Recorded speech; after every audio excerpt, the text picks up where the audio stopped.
কোরআন নাযিল করেছি মানুষের ভাগ্যের পরিবর্তন করার জন্য। কথা বলেন ঠিক কিনা? আর এই আয়াত দ্বারা প্রমাণিত হয় মানুষের ভাগ্যের পরিবর্তন করতে চাইলে আল্লাহর কোরআনের বিকল্প কিছু নাই। কথা বলেন। আর এই মানুষগুলার ভাগ্যের পরিবর্তন হবে তখন এই মানুষগুলো আল্লাহর কোরআন দিয়ে জীবন চালাবে যখন।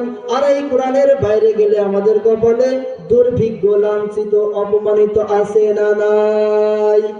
এমন একটা কিতাব আল্লাহ পাক রব্বুল আলামিন আমাদের জন্য নাযিল করে দিলেন, যে কিতাবের শুরু থেকে শেষ পর্যন্ত যদি আপনি তন্ন তন্ন করে খুঁজতে শুরু করে দেন, আপনি এমন একটা আয়াত পাবেন না যা আল্লাহ পাক রব্বুল আলামিন মৃত মানুষের উদ্দেশ্য করে নাযিল করেছেন।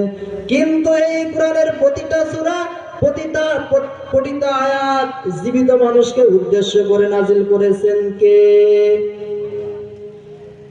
আল্লাহ পাক রব্বুল আলামিন বলেন লা তাসমাউল মাউত। আচ্ছা এখন বলেন, এই কোরআন কি নাযিল করা হয়েছে মৃত মানুষের জন্য নাকি জীবিত মানুষের জন্য?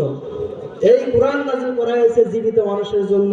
কিন্তু আমার দেশে বেশিরভাগ কোরআন পড়া হয় মৃত মানুষের জন্য বেশি নাকি জীবিত মানুষের জন্য বেশি? মৃত মানুষের জন্য বেশি কোরআন পড়া হয়। কারোর বাপ মারা যাক, মা মারা যাক, দাদা মারা যাক, দাদি মারা যাক, মানুষটা মরার সাথে সাথে তাকে গোসল না দিয়ে, দাফন না দিয়ে ওই মরা মানুষটার পাশে বসে এক খতম কোরআন পড়া হয়। এমন সিস্টেম আমার দেশে আছে না নাই? আছে। এই কোরআন মৃত মানুষের পাশে বসে কোরআন খতম করার জন্য আল্লাহ পাক রব্বুল আলামিন এই কোরআন নাযিল করে নাই, বরং এই কোরআন নাযিল করা হয়েছে চোরগুলাকে হাত কেটে দিয়ে শায়েস্তা করার জন্য। কথা বলেন।